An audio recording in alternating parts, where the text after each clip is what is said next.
Friends, আশা করছি তোমরা ভালো আছো, সুস্থ আছো, আনন্দে আছো। তো সকাল সকাল দেখতেই পাচ্ছ একদম ঘুম থেকে উঠে জাস্ট ফ্রেশ হয়ে আসলাম। তো অনেকদিন থেকেই ভাবছি ভিডিওটি স্টার্ট করব, কিন্তু দিনে দিনে কেন এত পুরো হয়ে যাচ্ছি জানি না। তো ভাবলাম যে ভিডিওটি স্টার্ট করি, আর আজকে একটা স্পেশাল কারণ আছে যার জন্য কিন্তু আজকে ভিডিওটি স্টার্ট করেছি। তো পুরোটাই তোমাদের সঙ্গে শেয়ার করব। তো এখন করব স্কিন কেয়ার। পুজো আসলে তো জানো স্কিন কেয়ারটা আমাদের ভীষণ জরুরি, কিন্তু আমার স্কিনের অবস্থা দেখতে পাচ্ছ নর্মালি যেরকম থাকে। আর কারণ আমি পুজোতে কিচ্ছু করাই না, না ফেসিয়াল না কিছু, কারণ আমার এসব একদম পছন্দ না। তো আমি ঘরেই টুকটাক যা হয় করে নিই। তো সকালে আমি স্কিন কেয়ারটা কিভাবে করি, আর সকালবেলা দেখো ঘুম থেকে ওঠার পর না আমার স্কিনটা নর্মালি, মানে এমন কোনো অয়েলি ভাব নেই, কিন্তু আমি ফেস ওয়াশটা ইউজ করি না। রিসেন্টলি মধ্যে আমার খুব খারাপ অবস্থা হয়ে গেছিল, পুরো এই সাইড আর এখানে এখনো দু একটা স্পট আছে। মানে স্কিনে কিভাবে র্যাশ উঠেছিল বুঝতে পারি না, প্রচুর র্যাশ উঠেছিল, এরকম গলা দিয়ে ভর্তি হয়ে গেছিল। তো ভাবলাম যে সকালটা একটু স্কিন কেয়ার করি, সেটাও তোমাদের সঙ্গে শেয়ার করি। তো এই পুজো আসলে আমি স্কিন কেয়ার কিভাবে করি সেটা সম্পূর্ণ তোমাদের সঙ্গে শেয়ার করছি। তো সকালবেলা ঘুম থেকে উঠে আমি ব্রাশ ট্রাশ করে নিয়েছি, করে প্লেন ওয়াটার দিয়ে ফেসটাকে ক্লিন করে নিয়েছি। এখন একটা কটন প্যাড নিয়ে নেব, এরকম একটা কটন প্যাড নেব। আর এটা হচ্ছে রোজ টোনার, এটা তোমরা যে কোনো ব্র্যান্ডেরই নিতে পারো। আমার কাছে মামা আর্থেরটা এখন আছে, তো আমি সেটাই নিচ্ছি।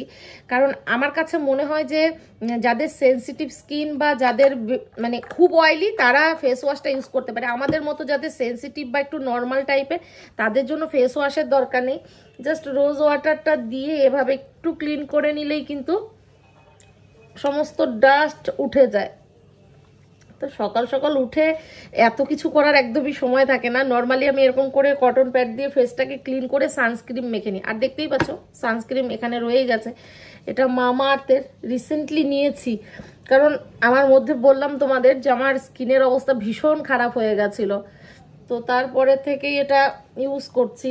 কোনো কিচ্ছু শ্যুট করছে না, কোনো কিচ্ছু না, যেটাই করি না কেন র্যাশ উঠে যাচ্ছে। দেখতে পাচ্ছ কতটা রোজ ওয়াটার দিয়ে উঠে যায়, ফেস ওয়াশের দরকার হয় না। তারপরে জাস্ট একটু সানস্ক্রিন, বাস, আর কিচ্ছু না।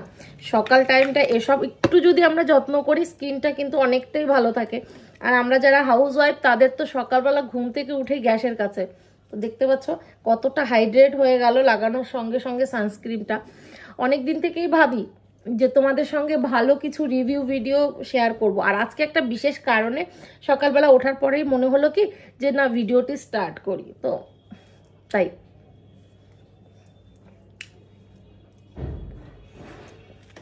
আর একটু লিপ বাম, কারণ আমার না এখন এই যে ওয়েদার চেঞ্জ, একটু লিপটা ড্রাই হয়। অনেকেই ভাবে লিপস্টিক, এটা লিপস্টিক না, লিপ বাম, কিন্তু কালারটা ভীষণ ভালো।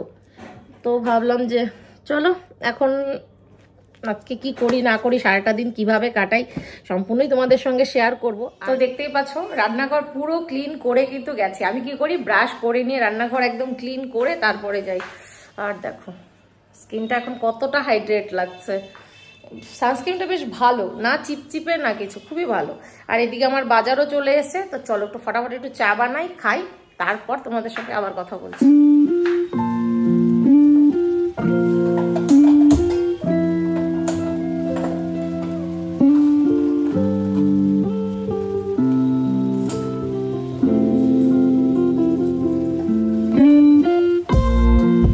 তো দেখতেই পাচ্ছ এখানে দুধটা বসিয়ে দিলাম, আর এখানে বসিয়ে দিয়েছি চা। এই চায়ের দুধটা না কালকেরই ছিল, আমাদের রোজ এক প্যাকেট করে ফ্যাট ফ্রি দুধ আনা হয়, তো ওটা কালকেরটা ছিল, ওটা দিয়ে চা বসিয়ে দিলাম। আর এখানে দুধটা বসিয়ে দিলাম। জানি না ছেলে ব্রেকফাস্টে কি খাবে, তো ভাবলাম দুধটা ভালো করে গরম করে রেখে দিই। আর দেখতে পাচ্ছ এখানে কিন্তু চাও রেডি হয়ে গেছে। প্রথমে ওর চাটা নামিয়ে চিনি ছাড়া দিয়ে দিয়েছি, তারপরে আমার আর ছেলের জন্য একটু চিনি দিয়ে চা বানিয়ে নিলাম। তো এখন নিয়ে যাই, গিয়ে চাটা খাই। আর এই দিকটাতে কি করেছি, আমি ভাতও বসিয়ে দিয়েছি। ভাতটার দুধটা খুব ভালো করে গরম হতে থাকবে, আমি ততক্ষণে চলো ছেলেকে চাটা দিয়ে নিই, দিয়ে চাটা খেয়ে তারপরে রান্না বসাবো। আর আমার যেটা সেটা হচ্ছে এই যে ছাতু আর জল, এটা ছাড়া তো আর চা খেতে পারবো না। কারণ সকালবেলা যদি আমি ছাতু জল না খেয়ে চা খেয়ে না, আমার প্রবলেম হয়ে যায়। তো এটাকে শেষ করব, তারপরে আজকে তোমাদের সঙ্গে একটা দারুণ রেসিপি শেয়ার করার। তো দেখতেই পাচ্ছ এখানে কিন্তু ভাতটা হয়ে গেছে, আরেকটা জিনিস, আর এখানে আমার কিন্তু ডালও সেদ্ধ হয়ে গেছে, দেখেছো? তো এটাকে ঢেকে দিয়ে আমি কি করলাম, মাছটাকে ওয়াশ করে নিলাম। এখানে আলু আর টমেটো লম্বা লম্বা করে কেটে নিয়েছি, আর মাছটাও কিন্তু নিয়ে নিয়েছি। আর আজকে না তোমাদের সঙ্গে আমি মাছটা দেখানোর একটাই কারণ, আজকে একটা দারুণ রেসিপি শেয়ার করব, সেটা তোমরা অবশ্যই ট্রাই করতে পারো। মানে এটা আমার কাছে ভীষণ ভালো লাগে খেতে, অনেকদিন আগে বানিয়েছিলাম, তো আজকে আবার ট্রাই করছি। সেটা হচ্ছে দই কাতলা রেসিপি। তো পুরো রেসিপিটা আমি তোমাদের সঙ্গে কিন্তু শেয়ার করব। তো এখানে মাছটা ধুয়ে দেখতে পাচ্ছ আমি ভালো করে ওয়াশ করে রেখেছি, টমেটো আলু কেটে নিয়েছি, কাঁচা লঙ্কাও নিয়ে নিয়েছি। এটাকে এখন একটু হলুদ লবণ মেখে নিই চলো। আর যেটা করেছি এখানে কিন্তু আমি পেঁয়াজ, আদা, একটু রসুন, 2-1 গলা কাঁচা লঙ্কাও নিয়ে নিয়েছি, এটাকে আমি পেস্ট করে নিয়েছি। তো চলো লবণ নিয়ে নিয়েছি, লবণটাকে ভালো করে কিন্তু মাখাতে হবে। হ্যাঁ, মাছটাকে ভালো করে ম্যারিনেট না করলে কিন্তু এই মাছের তোমরা টেস্ট পাবে না। তো আমি প্রথমে স্টেপ বাই স্টেপ তোমাদের দেখাবো। এখানে আমি লবণটা জাস্ট দিলাম, আর এখানে একটু হলুদ গুঁড়ো দিয়ে দিচ্ছি, একবারে আমি আলুটাকেও মেখে নিচ্ছি।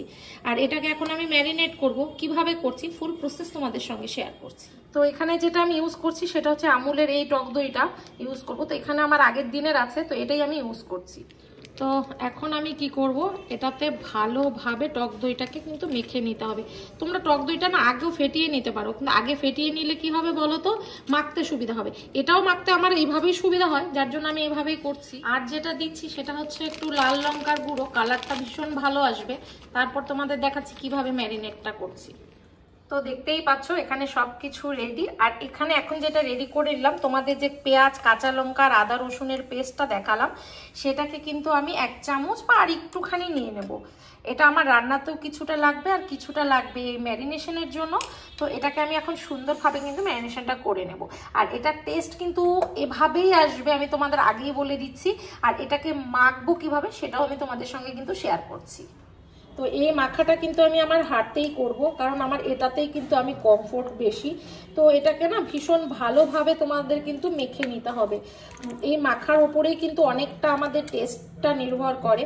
তো এটাকে খুব ভালোভাবে এরকম কষলে কষলে মেখে নিতে লাগবে, তাহলে পরে কিন্তু ভালো লাগবে খেতে।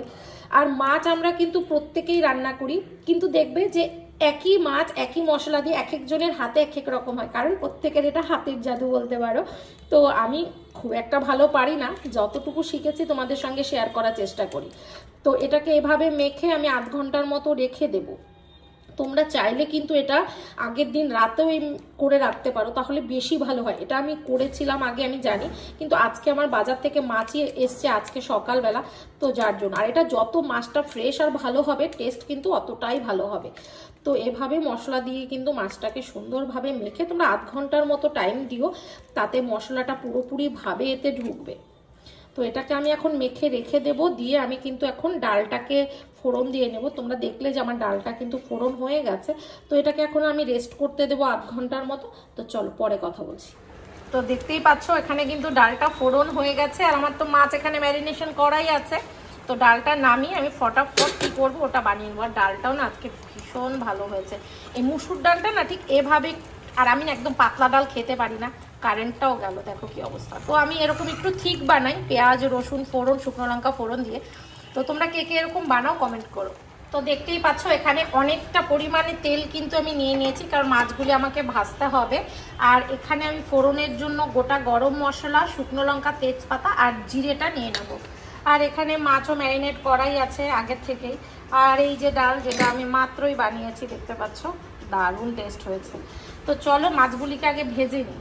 তো তোমরা মাছগুলি যখন ভাজবে এরকম পিসগুলিকে মশলা সহকারেই ভাজবে। তো এখানে তেল দেখতে পাচ্ছ প্রায় গরম। তো মাছের তো এই মাছগুলিকে কিন্তু আমি খুব বেশি ভাজবো না, আর ঢেকে দিয়েছি, কারণ প্রচুর তেল ছেটে। আর এই পুজোর সামনে আর মুখে তেল ছিটে আসলে আর বেরোনো হবে না পুজোতে, তো যার জন্যই আবার ঢেকেই ভাজছি।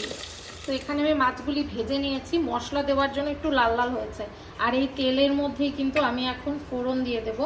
তো ফোড়ন তো দেখছো রেডি করাই আছে, তো ফোড়নটা দিয়ে দিই। তো দেখতেই পাচ্ছ ফোড়নটা পুড়ে গেছে, এখন এতে আলুটা দেবো। দেখতেই পাচ্ছ আলুগুলি কিন্তু ভাজা হয়ে গেছে, আর কারেন্ট চলে গেছে, যার জন্য অন্ধকার অন্ধকার। এখন আমি এই মশলাটা অ্যাড করে দিচ্ছি। তো আজকে কারেন্টটা না প্রচন্ড ডিস্টার্ব করছে। তো এখানে একটু হলুদ লবণ দিয়ে দিলাম, আর হলুদটা না খুব সামান্য দেবে, এটাতে বেশি একটা হলুদের প্রয়োজন পড়ে না। তো দিয়ে এটাকে একটুখানি কষার জন্য সময় দিয়ে দিতে হবে। আর কালারটা ভালো আনতে গেলে একটু কাশ্মীরি লঙ্কার গুঁড়ো, যেটা কিন্তু খুবই মাস্ট, এটা দিতেই হবে।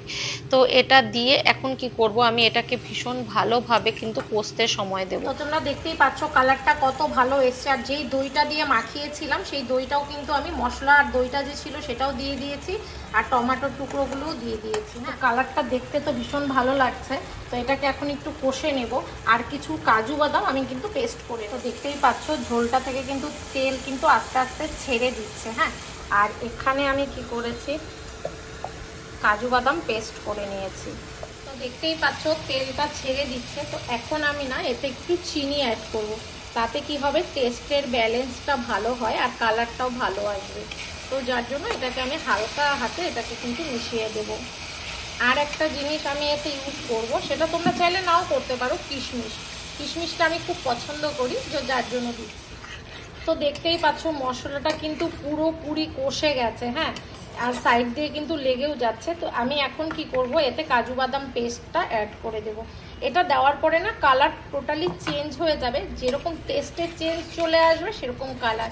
তো এটাকে কিন্তু আমি এখন সুন্দরভাবে মিশিয়ে নিচ্ছি। ক্যামেরাতে তোমরা কালারটা বুঝতে পারছো না, এটা না সামনে কালারটা আরও ভালো আসছে।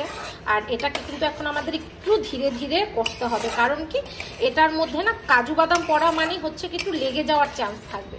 তো যার জন্য এটাকে আমি একটু ধীরে ধীরে কষিয়ে নিচ্ছি। জাস্ট কালারটা দেখো, আমি তাও বলবো যে তোমাদের আমি 50% কালারটা বোঝাতে পারছি না। একদম মশলার তেল সুন্দরভাবে ছেড়ে দিয়েছে। এখন কিন্তু এতে আমি মাপ মতো জলটা অ্যাড করব। তো তার আগেই ভাবলাম তোমাদের একটু দেখিয়ে নিই। তো কি হয় বলো তো, একটু লেগে যায়, যেহেতু কাজু বাদাম বাটা দেওয়া আছে। তো একটু নেড়ে দিলাম। আর কি জানো, এই পুজোতে আমরা প্রত্যেকটা দিনই নিরামিষ খাবার খাই। তো যার জন্য ভাবি যে পুজোর এই মানে শুরুর আগের কটা দিন একটু ভালো কিছু রান্না করি। তো তার জন্যই আজকে এটা করা। তো এখন এটা আমি জলটা দিয়ে দেবো, না হলে না পুড়ে গেলে বাজে একটা স্মেল চলে আসবে। তো যতটা পাচ্ছি কষিয়ে নিচ্ছি। আর দেখতে পাচ্ছ কিভাবে লেগে যাচ্ছে। চলো আর দেরি না করে জলটা দিয়ে দিই। তো সবসময় ফোটানো জলটাই দেবে এতে, কারণ ফোটানো জলটা দিলে না টেস্টটা ভালো হয়। তো জল আমি খুব বেশি দেবো না, কারণ এটা না একদম পাতলা পাতলা ভালো লাগবে না, এটা একটু গামাখা গামাখা করতে হবে। কিন্তু মাছটা যাতে ভালো করে ভেতরে মশলা ঢোকে এই পরিমাণে জলটা কিন্তু তোমরা দেবে। তোমাদের আমি দেখাচ্ছি, দেখো জলটা। আর এই ফোনে না কালারটা অতটাও সুন্দর আসছে না, কিন্তু যতটা সামনে থেকে বোঝা যাচ্ছে। তো এখন এটা একটু ফুটে উঠলেই কিন্তু আমি এতে মাছগুলিও দিয়ে দেবো, দিয়ে ঢাকা দিয়ে দেবো। তো দেখতে পাচ্ছ ঝোলটা ফুটে গেছে। তো আমি এখন কিন্তু মাছের পিসগুলি দিয়ে দেবো এতে। তো একবার চেক করে নিই যে আমাদের মাছটা ঠিকঠাক বয়েল হলো কিনা। তো মাছটা হচ্ছে। আর এই সাইডে আমি আমার জন্য ডিম সিদ্ধ বসিয়ে দিয়েছি, কারণ তোমরা যে মাছটা রান্না দেখছো আজকে রেসিপিটা, এটা কিন্তু আমি খাবো না, কারণ এটা বড় মাছ, এটা আমি খাই না। তো আজকে আমি এই এগ বয়েল ডাল এসব দিয়েই খাবো। আর এটাকে আমি একটা আজকে নতুন টুইস্ট দেবো, সেটাও তোমাদের সঙ্গে কিন্তু আজকে আমি শেয়ার করব। তো চলো দেখে নিই আমার মাছ রান্নাটা কমপ্লিট হলো কিনা। দেখো অনেকটা তেল কিন্তু ছেড়ে দিয়েছে আর ভীষণ ভালো স্মেল বেরিয়েছে। তো এবার আমি এতে দুটো কাঁচা লঙ্কা দিয়ে দিলাম, জাস্ট ফ্লেভার আর দেখতে ভালো লাগার জন্য। আর সামান্য একটু ঘি, যাতে একটু শাহি শাহি ফ্লেভার আসে। তো এই তো হয়ে গেল আমার, দেখতেই পাচ্ছ পুরো মাছের রেসিপিটা। তো এটাকে এখন আমি নামিয়ে নিই। আর এইদিকে আমার এগ বয়েলও কমপ্লিট।